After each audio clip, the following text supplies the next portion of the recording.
De nombreux scénarios de films à gros budget commencent par un chantier, au cours duquel les ouvriers finissent par découvrir des objets étranges enterrés dans le sol depuis des temps immémoriaux, ou encore découvrent un cimetière jamais répertorié sur les cartes.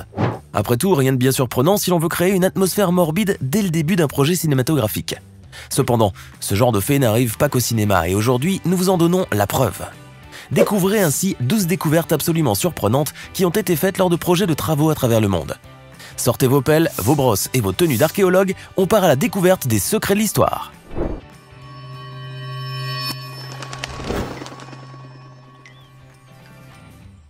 Tout le monde sait que le célébrissime Pablo Escobar avait amassé une fortune colossale durant sa vie.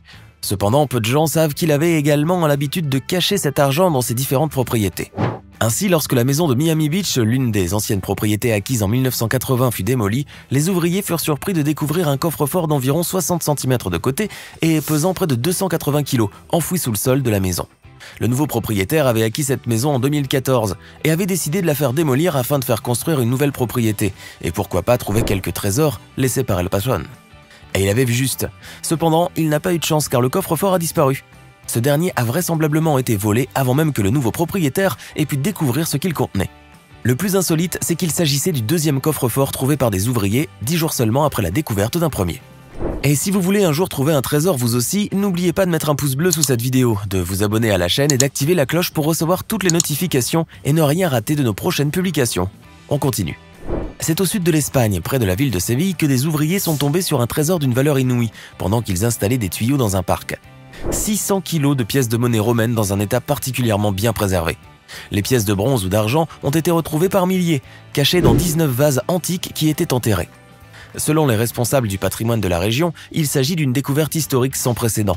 Cette merveilleuse trouvaille qui date de la fin du IVe siècle est même considérée comme l'une des plus grandes découvertes et l'un des trésors historiques les plus importants que l'Espagne ait jamais trouvé.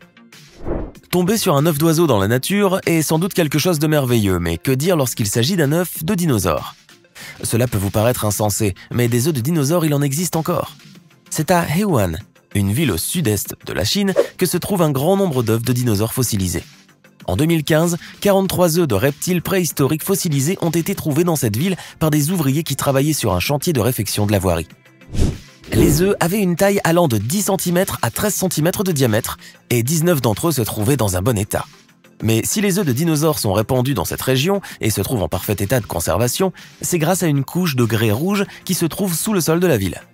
Pour rappel, c'est en 1996 que remontent les premières découvertes d'œufs de dinosaures fossilisés à Heiwan. Depuis, pas moins de 17 000 œufs ont été retrouvés. Le musée de la ville de Heiwan figure même dans le livre Guinness des records et pour cause, il détient le record de la plus grande collection d'œufs de dinosaures depuis 2004.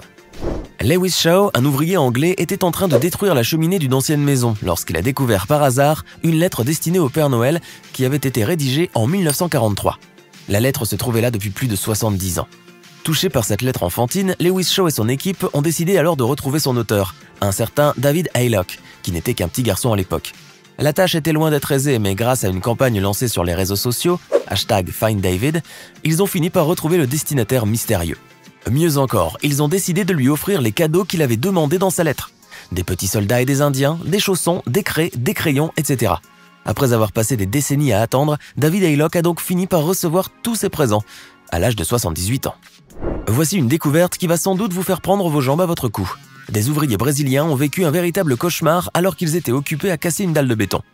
Des centaines de rats, dont personne ne soupçonnait l'existence, ont alors émergé sous leurs yeux horrifiés. Les rongeurs qui vivaient sous le béton ont surgi par centaines, fuyant leur petit nid douillet qui venait d'être détruit et courant dans tous les sens. Chose qui a suscité la surprise et le dégoût des ouvriers qui regardaient la scène, médusés. C'est une découverte inespérée qui a été faite le 12 septembre 2012. Le squelette du roi Richard III, dernier roi de la dynastie des Plantagenets, a été retrouvé plus de 5 siècles après sa mort.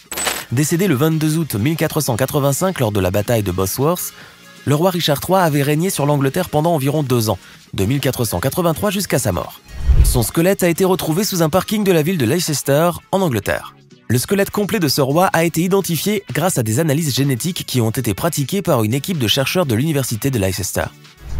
Les chercheurs s'étaient basés tout d'abord sur un certain nombre d'indices qui suggéraient que le squelette était bien celui de l'ancien roi. En effet, tout indiquait que la personne à qui appartenait ce squelette était de faible constitution, qu'elle souffrait de scoliose, qu'elle avait une courbure au niveau de la colonne vertébrale et qu'elle portait de nombreuses marques de blessures, comme Richard III. On sait par ailleurs que le corps du roi, malmené après la bataille et exhibé à la population après sa mort, avait été enterré sans même avoir été placé dans un cercueil. Les tests ADN, l'analyse archéologique et ostéologique, ainsi que l'étude généalogique menée sur 2 descendants de la sœur de Richard III, ont donc confirmé que les restes retrouvés étaient bien ceux du roi Richard III. Eh bien, cette grande enquête archéologique qui avait commencé début 2011 par la recherche de la tombe de Richard III a fini par porter ses fruits. En janvier 2016, les ouvriers d'un chantier de construction dans la ville américaine d'Oak Terrace, dans la banlieue de Chicago, ont fait une découverte pour le moins surprenante et indignante. D'anciennes pierres tombales, ainsi que des restes de vieux cercueils en bois vide, se trouvaient sur un monticule de terre. L'une des personnes chargées de ce chantier a affirmé que les ouvriers avaient déterré ces pierres tombales après les avoir trouvées dans ce site qui se trouve être un ancien cimetière. 2 d'entre elles appartenaient à 2 hommes, morts des dizaines d'années plus tôt, qui n'étaient vraisemblablement pas enterrés là. Que faisaient alors ces pierres tombales et les restes de ces vieux cercueils en bois? Le mystère est encore entier à ce jour. À San Antonio, au Texas, un chantier d'une valeur de 15 millions de dollars, soit un peu plus de 12 millions d'euros, a dû être interrompu à cause d'une trouvaille extrêmement insolite, mais d'une valeur scientifique inestimable. Une araignée très rare de l'espèce Cichorina veni. En fait, il s'agit d'une espèce d'araignée non venimeuse, translucide, dépourvue d'yeux et menacée d'extinction. Cette araignée, qui vit généralement dans les grottes et les cavernes, a été observée à l'œil nu pour la 2e fois seulement après le premier spécimen prouvé en 1980. Vous comprenez donc pourquoi le chantier a été interrompu. Étant donné la très grande rareté de cette espèce, les autorités et les institutions ont suggéré qu'il valait mieux trouver d'autres façons de continuer à travailler sur le chantier sans détruire l'habitat de cette araignée. Une initiative saluable, mais qui n'était pas du goût de tout le monde, en tout cas pas du goût des résidents qui habitent près du chantier interrompu. Imaginez que vous habitez dans une maison sans savoir que son sol abrite des cercueils contenant des corps. Tout cela est sidérant bien sûr, mais pourtant vrai. Vincent Marcello, un habitant de la ville américaine de la Nouvelle-Orléans, a vécu cette expérience-là. Cet homme, qui réside dans le quartier français, a décidé un jour de faire construire une piscine à l'arrière de sa maison. Mais avant que ne commencent les travaux d'excavation, il a pris soin tout d'abord de faire fouiller le sol de sa maison. Et la surprise, l'archéologue chargé des fouilles est tombé sur un cercueil en bois, puis un autre, et encore un autre. En tout, ce sont pas moins de 15 cercueils qui se trouvaient dans la demeure de Vincent Marcello, à plus d'1 mètre de profondeur. Ces cercueils provenaient du cimetière Saint-Louis, le premier cimetière de la ville. Pour rappel, ce cimetière avait servi à l'enterrement des premiers habitants de la Nouvelle-Orléans. Voulez-vous savoir ce qu'on a fait des cercueils retrouvés? Eh bien, on a pris soin de les extraire de là et de les enterrer dans un autre cimetière où les corps reposent désormais en paix, et pour toujours cette fois-ci. Saint-Étienne est considéré comme le premier martyr de la chrétienté. Il serait probablement mort en l'an 35, cependant on n'a jamais su où se trouvait le lieu de sa sépulture.